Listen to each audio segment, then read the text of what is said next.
And don't let people tell you that where you are is where you need to stay, right?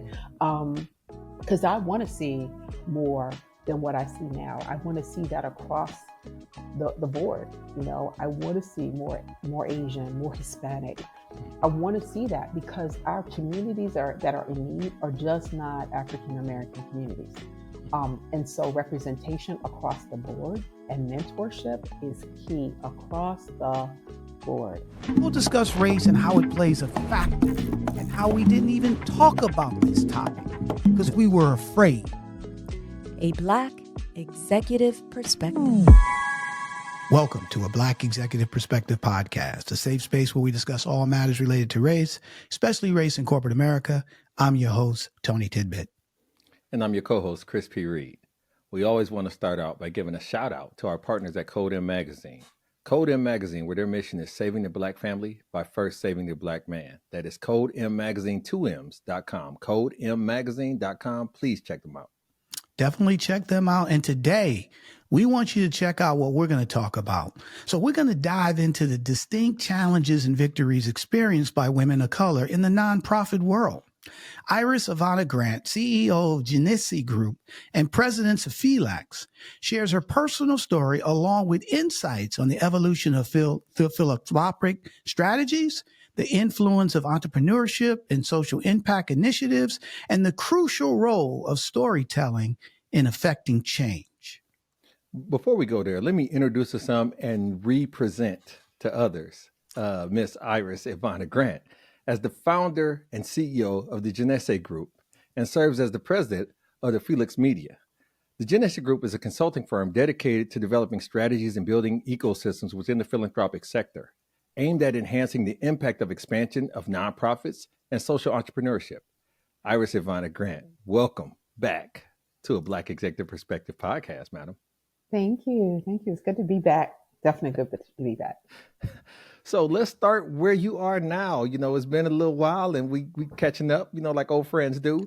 And tell us about where you are currently residing and where your family is and those type of things. So native New Yorker, as you know, Baltimore raised, and I'm currently in Atlanta, Georgia, the big ATL. Okay. Wow, that is awesome. And listen, we're glad to have you back. I mean, you really educated us and our audience on, giving and, a little bit about the nonprofit industry, which a lot of people, including myself, really didn't understand. And the feedback that we got from your appearance on the Black Executive Perspective podcast was fantastic. Obviously, we had our year anniversary about 3-4 weeks ago, and you were in one of our, clips, and I've gotten some feedback from people like, she was awesome. She's talking about giving, and she told her a little. And so we're so excited for you to come back to take it to the next level. But today you're going to help educate us, on what women of color go through in the nonprofit industry. So I want to ask you this question.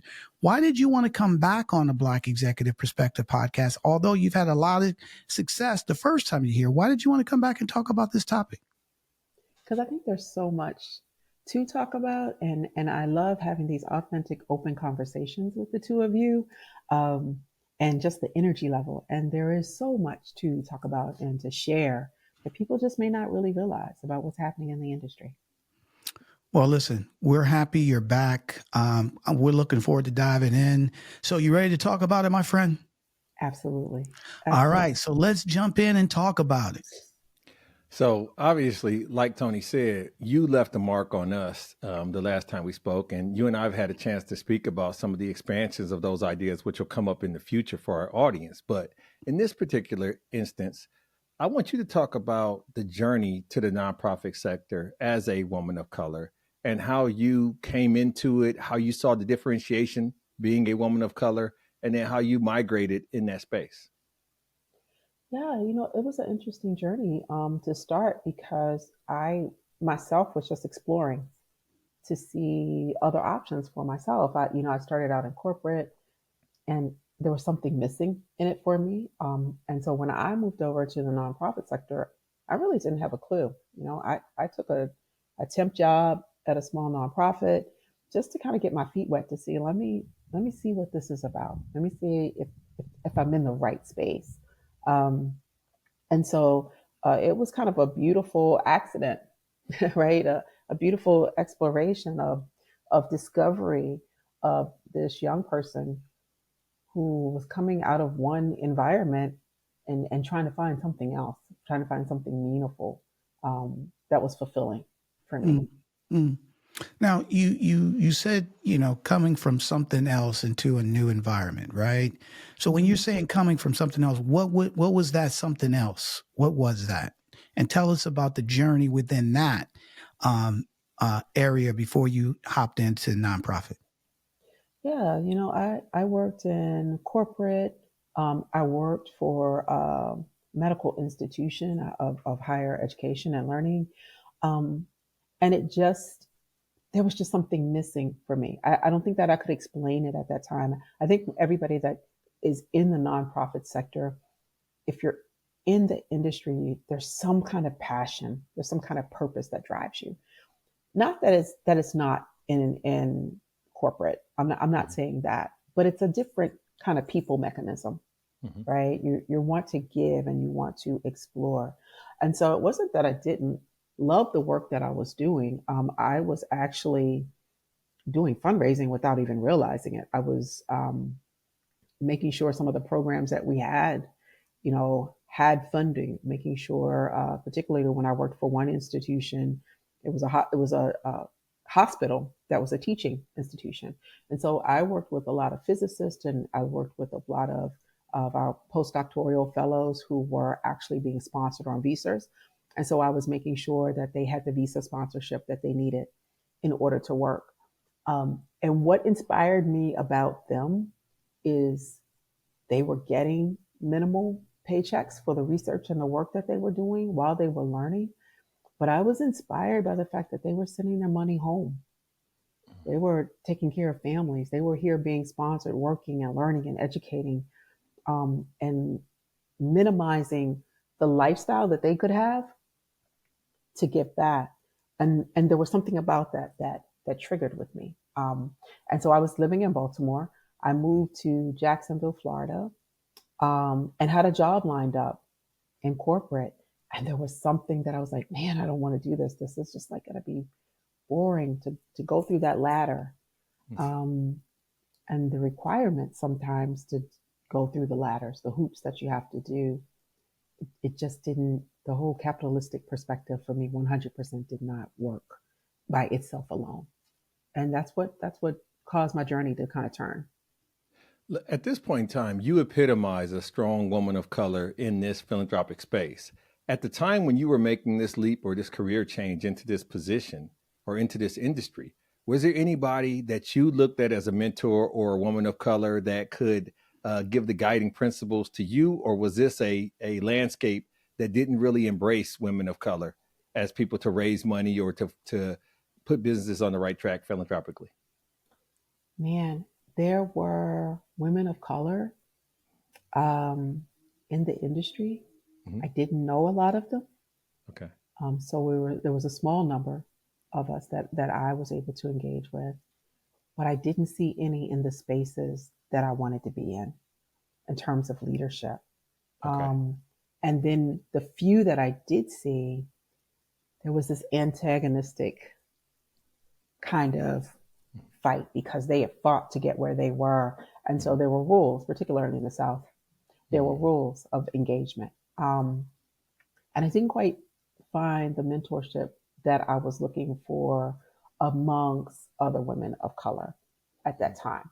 So I was one new to the industry, new to the arena, um, young, trying to like figure things out, and also trying to figure out the culture because I'm a Northeast girl, right? So there's a language difference, there's a movement difference. So I found some challenges. I found it to be very challenging, and I started to like just watch and observe um, the how everybody else was moving.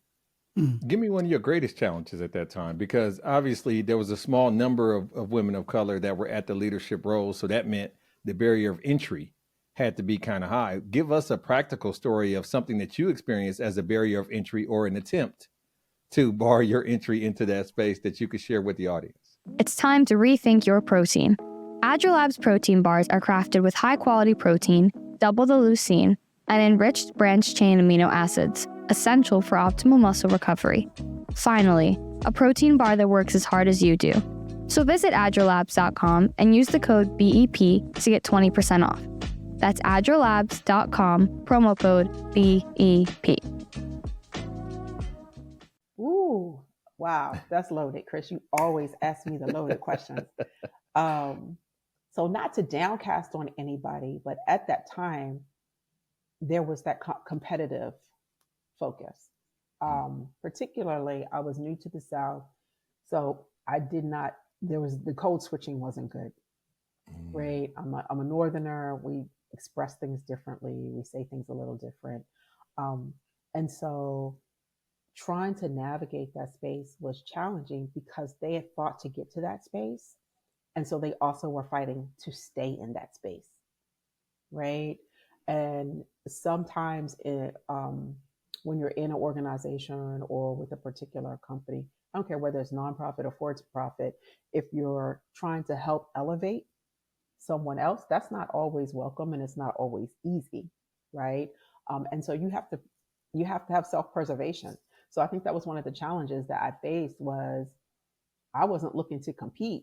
I was just looking to be a part of the team. Like I wanted to learn. And it was seen as like, okay, she's coming in, she's aggressive. She's, again, it's the Northern nature. So it's just a difference of culture. And they saw that as me trying to supersede their value in a place they worked hard to get to. And it wasn't that at all. It wasn't that always, but it was very challenging, very challenging. Iris, how is that different in corporate America? Because I would love to hear the difference between the two. Did you run into those same issues in corporate? Because it seems like once you came over to the nonprofit side, it was more the women of color who were trying to hold on, and it became more of a power dynamic. How was that any different on the corporate side? Can you talk a little bit about that? For my corporate experience, it was different because on the corporate side, we kind of all were like meeting at the water cooler, right? Trying to navigate the challenges that we had. And at that time, I also was in the North. And so it was also more of a bonding with women in general that we were all meeting at the water cooler. Right. How do we connect? How do we engage? So it was less of a divide by color at that particular time. And this was a while ago, right? But at that particular time, the nuance was we're all trying to be free in terms of how we navigate this space at this corporation or at this business. And culturally, it was just different. It was different for the nonprofit sector because you find a lot of managers and coordinators and case managers and social workers being the people of color, right? And philanthropically, where the space where I was looking at with fundraisers, and you're talking about philanthropy, you're not seeing a lot of us. You see more of us now than you ever did. But at that time, there was not a lot of women of color, and I had no men of color that were engaging in that space at that time when I started in the area that I was in. To be fair to your corporate experience, were you as aspirational in the corporate sector as you have been, obviously, in the philanthropic sector? Because you came in trying to start something and do something. You got a lot of you was kind of trying to upset the apple cart in this space. Whereas when you were just going to a regular job at the water cooler with other, mid-level management or whatever the case may be, you weren't a threat. So when you came here, you said it, I didn't. Hey, there was a lot of normal people, but then it was only a few special people. And I was trying to be special, and that came off as a threat. So to be fair to the corporation, were you trying to be special at the corporation too? Or was this something that you took a passion for and tried to go up as fast as possible? Yeah, I did not know what I was looking for in the corporate. And it's so, okay. I'm glad you brought that up. I did not know what I was looking for. Okay. So I'm trying to navigate all the water, right? I'm in a space that I like. I'm with a really good team. I was with a really good team, a dynamic team that was like, here you go. Work with it. See what you can do with it. but I was trying to navigate that, right? And it was harder. There was a lot more pushback, right? Corporate it's a different beast. There was a lot more pushback, but I saw less of the pushback because I also was trying to figure out myself. Once I felt comfortable with that and I started learning what the pushback was and why it was and what was happening, and became accepting that what I'm feeling and seeing is actually what I'm feeling and seeing, that was where the turnoff came, where I didn't want to stay, Mm. right? So now I've taken this 10 years of experience and now I've moved to another space. And so, yeah, I presented differently. I wanted to, I wasn't coming to be at the bottom, I was coming to be at the top, Right. right?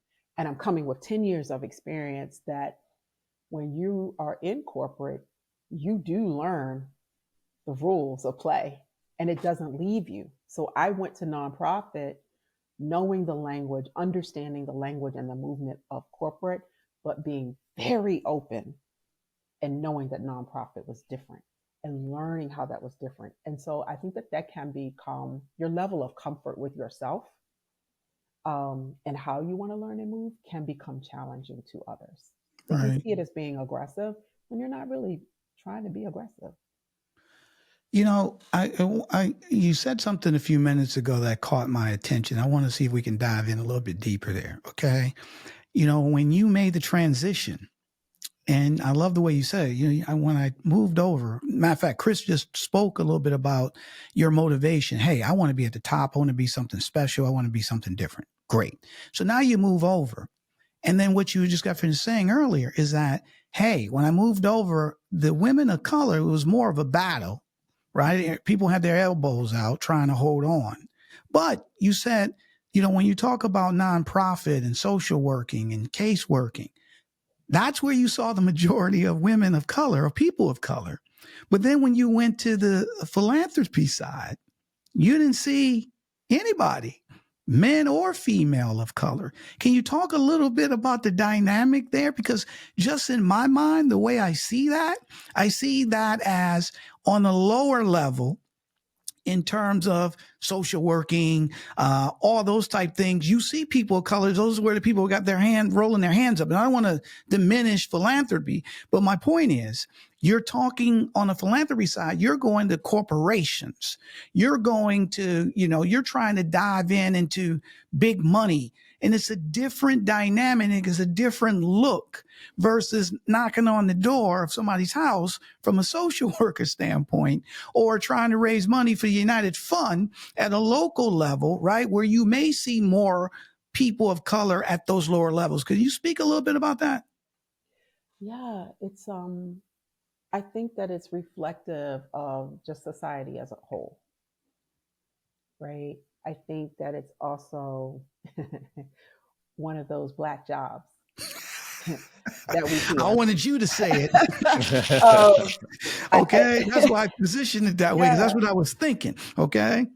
that I think that's where you see it, and I think that's across the board, right? So as I grew in the industry, and that's one of the reasons why I love Atlanta, because when you see Atlanta, you see just a whole different spectrum of how we engage and where we are professionally in every spectrum of industry.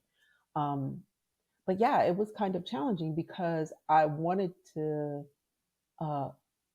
be successful. I didn't necessarily want to be special. I wanted to be successful at what I wanted to do. And so, like everybody else that was in a position, they worked to get in that position, right? I did not know the dynamics culturally of the city that I was in and the region that I was in, but they worked hard to get to that space. So they were holding on to that space. Um, and I had conversations with fellow coworkers who were enamored by certain spaces because they're like, that's the only Black woman that I know in that position. And I've been in this industry 20 years, 30 years. She's the only person of color I've ever seen to be vice president or senior vice president or CEO of that nonprofit. So there was a very, very small dynamic of that. And it was intriguing to me because you do see a heavy populace of passion workers doing the work, talented, gifted people doing the work and not getting credit that they are the ones that move the industry. They are the gap fillers when it comes to providing services and supporting people in need and families in need and community. You don't see them, right? But they're moving the dynamic. So I wasn't looking to be special. I just was focused on where I wanted to be personally and where I felt led to be, called to be, like there's something I'm supposed to do in that space. And so when you have people that are all trying to fight to stay in the space they worked hard for, why would I teach you the secret sauce? Why would I show you that? And then it devalue my space because you could supersede me, right? Or you could be, and that's just the reality, right, of things. But that was not who I was, and is still not who I am. And so I began to kind of dig in and find myself working really closely with learning with who's on the ground, which has been a huge benefit for me because you can keep one foot on the top of the bridge and one foot on ground. You need to have that balance. And so Right. that taught me that if I want to know how to make impact and changes and see things, I need to understand everybody's doing the work on the ground. Right. Now that you're here, how wrong were they? And is it enough for everybody to eat? Because obviously there was a scarcity issue when you came in. And now all of a sudden, magically, you saying you help others and help those that are coming in or entering the space. Were they just wrong in their calculation? Or were they just, couldn't get over the fact that somebody was coming in with your attitude, with your mood, with your vigor, and they just, felt threatened because of that? Ooh, I don't want to speak on what they thought or felt. Yeah. But what I sensed was they were holding on to their spots.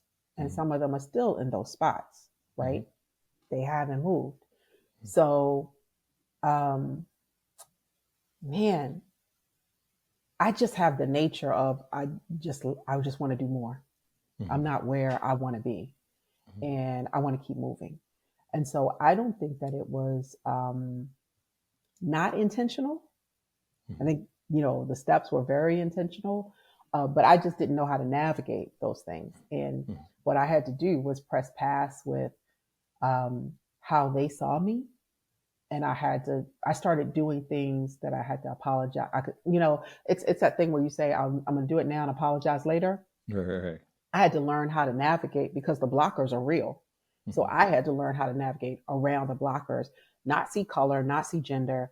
How am I going to be successful to move around this? And I'm learning. And if they don't tell me, if they don't help me, it's okay. And someone did come to train me. It just wasn't who I was looking for to train me and to help me. And they didn't see my color. They saw me as, I see something in you. You're different like me. And let me tell you how the difference is holding you back. Let me tell you how to navigate that, because they saw the like synergy, right? And she was not a African American female. So she helped me navigate that. So I don't want to speak on what their intent was, but the intent was self-survival. And so you have to learn how to survive in everything that you do. While you were asking for forgiveness and not for permission, as you move forward in this, and as you've gotten so great at this over the years, how do you see the future of this manifesting itself, in particularly the watchword strategies, for the future, and how do you see that playing into the next evolution of what you do and what you have a passion for? I think that the evolution is that the industry hasn't really changed when we talk about nonprofit industry, when we talk about the engagement level of how we see ourselves sustaining, right? And what I'm looking to do and where I want to go is because I feel like we definitely need to have a different strategy and move and navigate differently in terms of how we sustain ourselves. how we see ourselves in the ecosystem of entrepreneurs and creatives and nonprofit leaders. We are social entrepreneurs, and we need to have a different understanding of what that means. And one thing I have learned in my 17 plus years now in the nonprofit industry is seeing the gaps and paying attention to the gaps, paying attention to changes and seeing and forecasting aforetime of what's happening. So, as we are looking at this election cycle and so many people are stuck at just November, I want people to think about, how am I going to sustain in 2025, right? How am I going to build my business? How am I going to help my nonprofit move forward? How are we still going to have boots on the ground doing what they need to do in 2025 beyond November? Where do we get our funding? Where do we get our resources? How do we engage? That is where I see myself, is being a part of that evolution, is helping people when they don't see a gap. They see something, but they don't know what it is. If you know what the gap is and you have a solution, I think you have a responsibility to share that. And so I feel like that's where I am with myself personally and professionally. That's where I am with the company, is that we want to help move the margin, and we want to be a benefit to people of color, not just on a professional level, but just across the board. How do you begin to garner and maintain what you're doing, and garner and get help that's unashamed, unapologetic, and making a difference, being a change maker? What does that mean? What does that look like? And that's where we want to be. Right. So based on that, thinking forward, right, past the election 2025, what are some of the 5 words? What 5 words have you already developed, right, that you want to share with people in 2025 so they can get their mindsets right? And to your point, it helps push the industry to the next level. So talk a little bit about those words. I will. So I'm just going to give you the 5 words, and then each of the 5 words has a component to it. So social entrepreneur first, understanding what that is, what that means. And am I a social entrepreneur? Because just sometimes people hear things and they're like, oh, that's me. Maybe, maybe not, right? But what is social entrepreneurship? Intersectionality, right? That's where industry and community begin to meet. And that nonprofit sector is in the middle. You've got capitalism, you've got community, and you've got nonprofit. So where industry and community meet, intersectionality is one of the key watchwords for us. Enterprise. We often don't think of the word enterprise when we talk about nonprofits, or even entrepreneurial businesses, right? Enterprise is one of the watchwords. Assumptions. Assumptions is the 4th word, because we make a lot of assumptions. We do it in our personal lives. We do it in business, but we also do it when we are talking about community, right? We're assuming that we know who a community is, how they identify, how they move. We're assuming how economics impacts a community. We're assuming who the homeless population is. We're assuming who is living in a food desert and why it's a food desert. We assume a lot, right? So assumptions about ourselves, about the marketplace, and then strategy. What's my community? What's my business community? What's my ecosystem look like? Why is the ecosystem important? Those are the 5 words that we talk about in 2025 in preparation for 2025 and beyond. And again, each one of those has key elements and segments to them as we are supporting entrepreneurs and creatives and nonprofit founders. So number 1, thanks for sharing that. Number 2, let's go a little bit deeper here, right? I'm going to be like, you're in 6th grade, and the teacher asks you to say these words, and then what do they mean? Okay, so let's go into a few of those. Let's go into social. So when you say, this is a key word for 2025, social entrepreneur. Why? What is it? Why is that key for 2025? It's key because I do believe that entrepreneurship is where that next evolution and revolution is happening, both from a business capital side and a nonprofit side. And a lot of times we don't pay attention to how we collaborate, right? We align ourselves because we want to make money, we want to sell products, or we want to provide services. But I want people to look really closely at what a social entrepreneur is, especially if you have your own business. If you are investing in the culture of your own business, like you would a nonprofit, in terms of, yes, I have a product, yes, I have a service, but I also want to know how this impacts the community. Like, what can I give back? What can I do? How can I collaborate within the community? You need to really start thinking about, like, man, my business has social impact, it has social good. And really educating yourself on what social impact is, not by all of the noise and all the voices that you hear, but really by boots on the ground. What's going to be real social impact? Who am I collaborating with? That's really, really important because I do this conversation, community conversation, that's called All Money is Not Good Money, right? And so when economic times are challenging, people are like, oh, I'm going to go for this. I'm going to make this partnership because the money might be good, but it really may not be a good fit, right? Right. So when we talk about social entrepreneurs, we're talking a lot about like why all money is not good money, why all partnerships are not good partnerships, and why everybody that says I'm giving impact and having social impact or being philanthropic really may not be philanthropic or really having social impact. Got it. And let me ask you one more though, because you said 5, right? Intersectionality. How is that going to have a big impact? Why is that a key word for 2025? Oh, that's a key word because of some past history.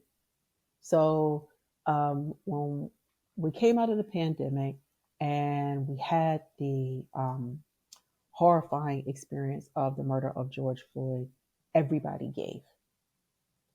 Everybody gave. It was unprecedented, the amount of support and funding that came into communities of need and into the nonprofit world. And it was all good, right? Even if we weren't prepared for it, we weren't expecting it, it was all good.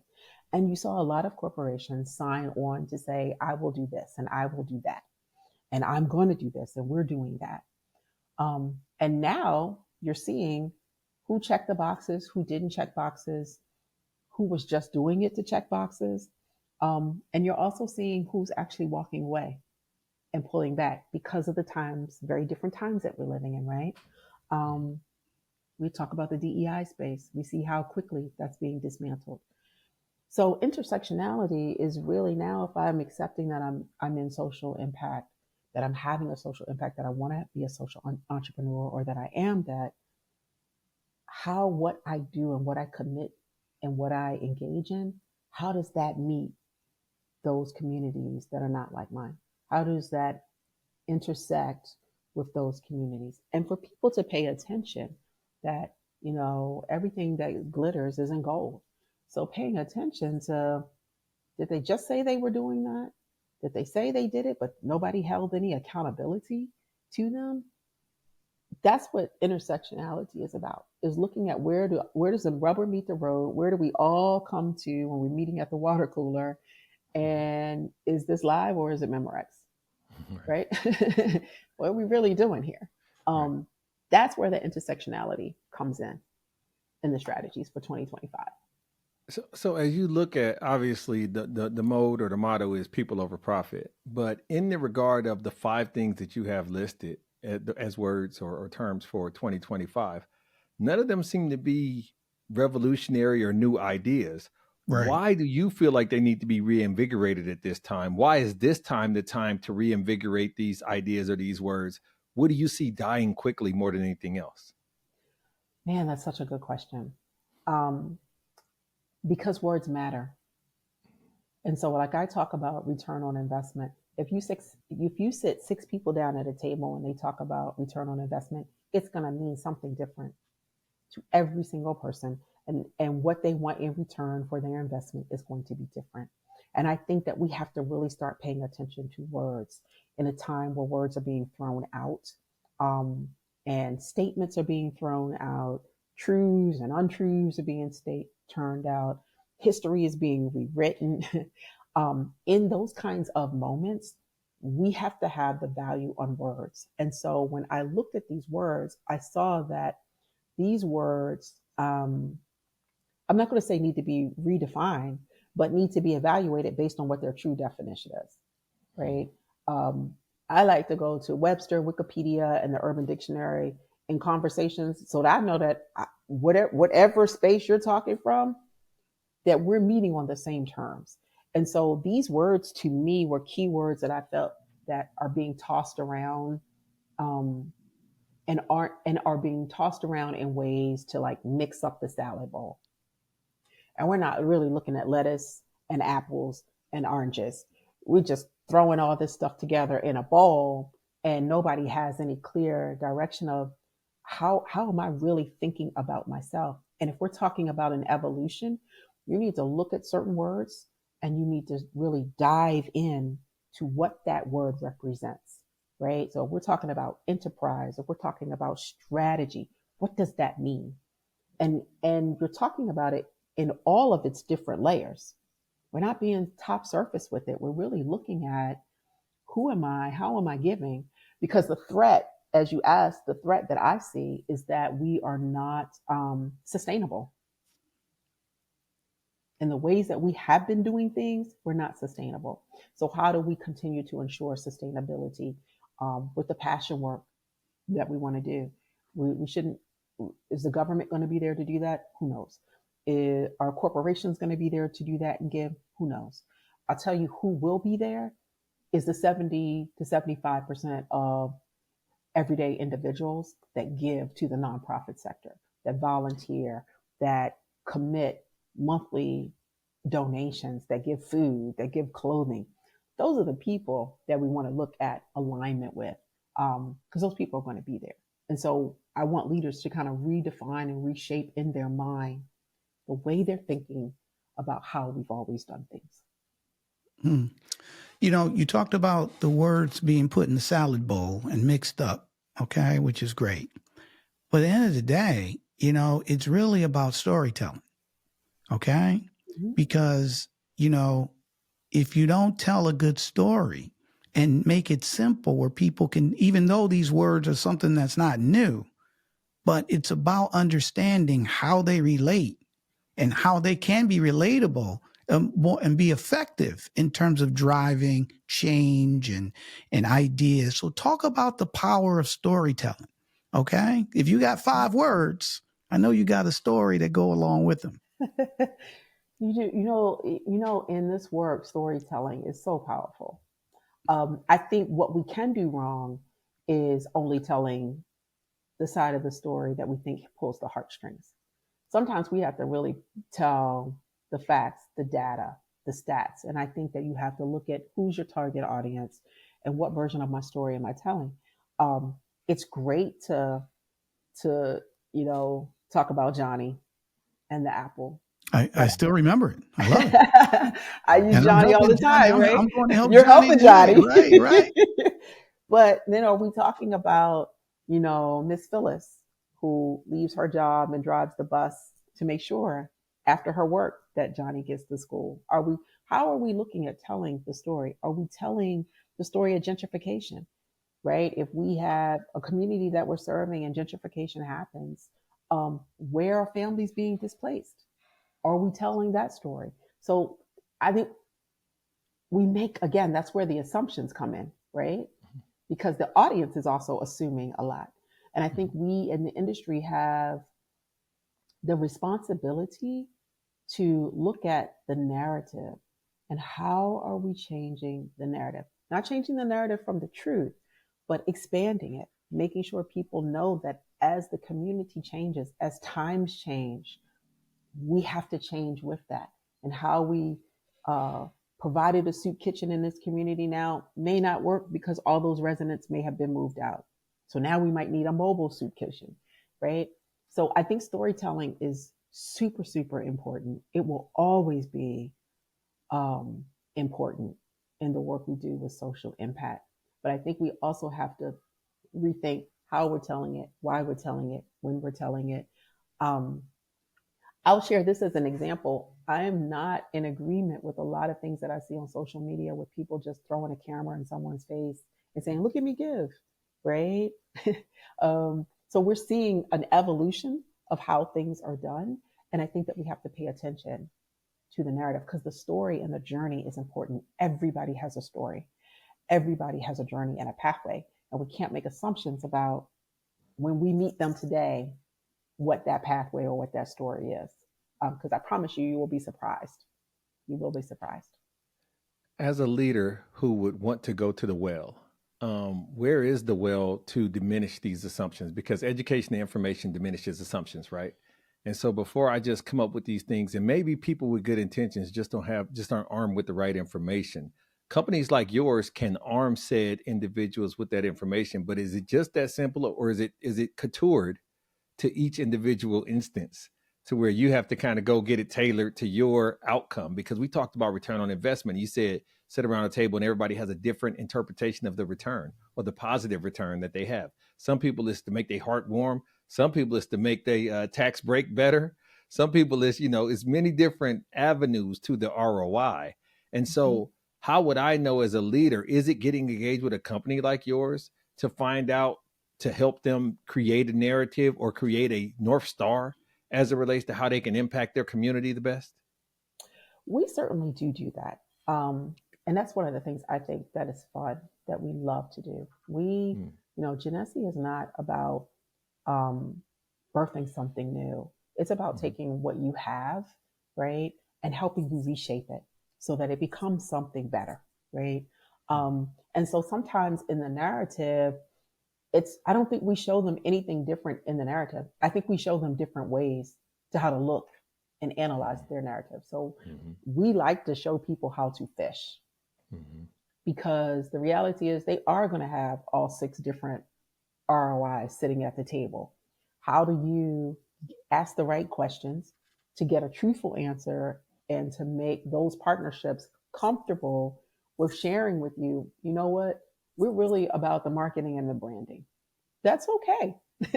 If that's going to align with what we're doing, how do we need to partner, and what do you need from me and my narrative that motivate your people when that's what they're looking for? Some people just want to do good. We don't want any publicity. We don't want any flash on it. Here you go. And we just want to know that we're making an impact. And so for us, we like to help organizations focus on the narrative as a part of how we help them grow and expand. Because if you're only stuck on one piece, you miss all the other opportunities to tell a fuller range, a broader scope of the story. And what does that look like? And being okay with making changes if someone says, this doesn't work for me, right? Or for you to say, a lot of times nonprofits don't feel like they have the ability and the power to say no. But you do. You don't have to accept money that you feel like is going to put a burden or a bind on the economics of the nonprofit. If you're creative, telling the story the way you know the audience would want to do and tell it differently is important. So we do like to engage with that and teach them how they can progressively focus on telling the narrative and hitting those ROIs of where they want to partner every single time. My final question for you, Iris, how, especially when you broke into the industry, there wasn't a lot of people of color. If you like what you hear and want to join us on this journey of making uncomfortable conversations comfortable, please subscribe to a Black Executive Perspective podcast on YouTube, Apple Podcasts, Spotify, or wherever you get your podcasts. Hit subscribe now to stay connected for more episodes that challenge, inspire, and lead the change. in the industry. So what advice would you give to get more people of color, especially at the higher levels of fundraising and philanthropy and stuff to that level, knowing that there's a lot of people on the lower levels of color? How can we get more people of color in the industry? I think it's like everything else. I have been pleasantly pleased at seeing how the industry has progressed. I know more professional Black fundraisers than I've ever known now, and CEOs of nonprofits and presidents and people on the boards. And I love seeing that. And I think that it's important that if you are in a professional level and you want to move, find out who will mentor you, find out who will sponsor you. And when I say sponsor, I mean put your name in rooms that you're not in, that will speak good about you, that will give you opportunities, that will sponsor you to go to a conference or a workshop, right? Find somebody that you can be honest with about where you are and where you want to go, and they want to see you get there. They're going to help you get there. I think that is very important. I mean, I still have mentors and I still have partners. I do not feel like I have achieved where I want to go. Mm. And so there's so much more for me to learn and see and grasp. And when that to me is the kind of divine connection that you find synergy with someone and they put your name in a room or in a space and they speak on your behalf and they say, come over here. I got an opportunity for you to learn this. Or do you know so-and-so? That's what you look for. Don't think that because where you are is where you're always going to want to be. And don't let people tell you that where you are is where you need to stay. Right? Because I want to see more than what I see now. I want to see that across the board. I want to see more Asian, more Hispanic. I want to see that because our communities that are in need are just not African American communities. And so representation across the board and mentorship is key across the board. I volunteer a lot of time to teach and I'm not an educator, right? But I know what I've been through. I know my line of business, right? And so I volunteer to share that with younger people because when I transferred into the industry, I didn't have anybody to do that. Nobody was willing to do that based on what they thought and what words they put in their mind about exterior presence, right? About, where she's coming from or she's being aggressive. No, I'm not. I speak a different language, right? Mm-hmm. And so find the time to find somebody that would invest in you. And investment is not always money. Like that somebody will take you to a conference with them, that somebody will give up their seat on the bus for you. Find that person that's willing to do that. Because a lot of it, you're going to have to make roads for yourself. And if they tell you no, that's just their no. Keep moving. Absolutely. As a woman, keep moving and see where the road is going to take you, because what you want that road to be, if that's on your pathway, you will manifest it irregardless of what, irregardless of what people say. I mean, I've had people ask me, do you really think you're worth that? Like asking for a simple raise. Right. But do you think you're worth that extra $1 an hour? Literally, that's a whole nother podcast series. But literally, and those kinds of things hurt. So you need to find people that will speak life into you, that will, who are not afraid to teach you what they know, and run with it. Absolutely run with it. I think, and to close it out, I know for me as a leader, and I know so many people, especially as a community, as a Black community for sure, we always talk about giving back and putting on, right? So we put on for our city, we put on for our community, we put on for our schools. You have alumni networks, you have different things, and people just don't know how to properly do it. And so that's why God bless your company that allows for us to be educated on how to do that the right way, sustainably over time. But with that, how can a Black Executive Perspective podcast help you and your company going forward? Oh, wow. We are, just to spread the word, we are lifting up with PhilX Media. We are lifting up panel discussions and town hall discussions that have been happening here in Atlanta. And the response has been amazing. I mean, we are getting cross-generational participation of women and men coming out to engage in the conversations.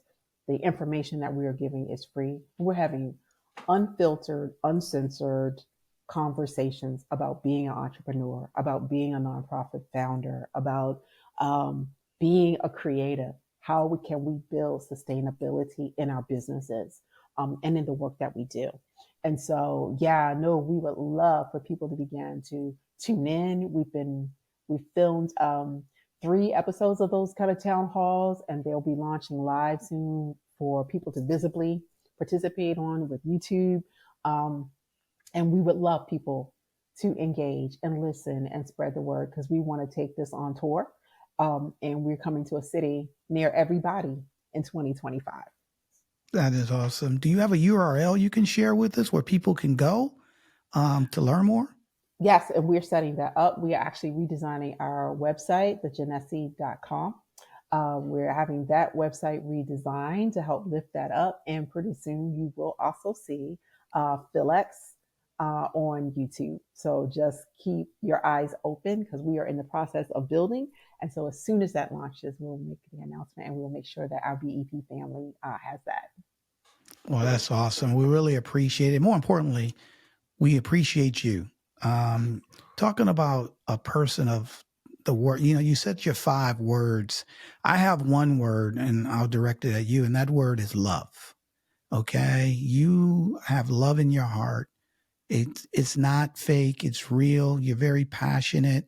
And when you talk about, what's important, you do it from a very loving standpoint. And if I know you got your 5 words all set, but if we can throw the 6th word in there for 2025 in terms of love, all right, I'll pay for that one. Okay. So just so be clear, I don't want to mess your 5 up, but Chris and I'll pay for the 6th word. But that's what I feel from you, my friend. So Chris and I really appreciate you again coming back on a Black Executive Perspective podcast, sharing your perspective, educating us on the journey, your journey as being a woman of color in the nonprofit industry, and then more importantly, how you're going to continue to pay it forward to everybody else in 2025 and beyond. So we thank you. We love you a lot, and we look forward to continuing to partner with you, and more importantly, seeing you have nothing but mad success. Thank you. Thank you. I love being here. I love the VEP family. Thank you. Cool. Well, I think it's now time for Tony's Tidbit. Okay, so the tidbit today is, and I quote, "In the world of philanthropy, your voice is the most powerful tool. Use it to advocate for change. Inspire those around you to follow." And you heard that from our sister, Iris Savannah Grant, who came on and talked about it from a standpoint of love. So we want to thank her. Absolutely. And then we also want to take this moment, this opportunity to remind those to tune in for our weekly segment on the Black Executive Perspective podcast, Need to Know with Dr. Nsinga Burton, where Dr. Burton uses her platform to dig into timely and crucial topics that shape our world and community. She is a powerhouse of information and has every topic that you could ever imagine. You'll always be educated and surprised with her passion and vigor for what she has on the plate. So make sure you do not miss the weekly episode of Need to Know with Dr. Nsinga Burton. Absolutely. And we hope you enjoyed today's episode, Transforming Nonprofit Leadership, a Woman of Color's Journey. And then we also will be remiss if we did not remind you that our goal and our motto to diminish discrimination of all shapes and sizes and forms is with our call to action, LESS, L-E-S-S. And the L stands for learn. Educate yourself on racial and cultural nuances. We have had a conversation with a masterful servant leader that made me understand the intricacies of what we need to be doing as a community to make sure we continue to move the stick forward. Absolutely. And then after you learn, the E stands for empathy, right? So now since you've learned, now you want to empathize with your fellow human beings, family, colleagues, because now you got a better understanding of what they've gone through, and because you can walk in their shoes. And then the S, the first S, is for share. You want to share your insights and the things that you pick up. Don't hide it, divide it. Make sure that you let people know where they can find information and they can better themselves, because that ultimately betters your entire community. Absolutely. And the final S stands for stop. You want to stop discrimination as it walks in your path. So if Uncle Joe says something at the Thanksgiving table that's inappropriate, you say, Uncle Joe, we don't say that. We don't believe that. And you stop it right in your tracks. So if everyone can incorporate less, LESS, we'll build a more fair, more understanding world. And more importantly, we'll all be able to see the change that we want to see, because less will become more. So continue to tune in and help us out by going to the website, signing up for the newsletter. Make sure you review and subscribe and give us tidbits on things that you might want to hear about or speak about that are important to our community. And that is the community of everyone, community of people who care. So please make sure that you provide that feedback. And where can they find us, Tony? Buddy, they can find us on all our social channels of LinkedIn, X, YouTube, TikTok, Instagram, and Facebook at A Black Exec. For our fabulous, loving guest, Iris Ivana Grant, really appreciate her being here. From the co-host with the most, Chris P. Reed, I'm Tony Tidbit. We talked about it today. We learned a lot about it today. And guess what? We love you, and we're out. A Black Executive Perspective.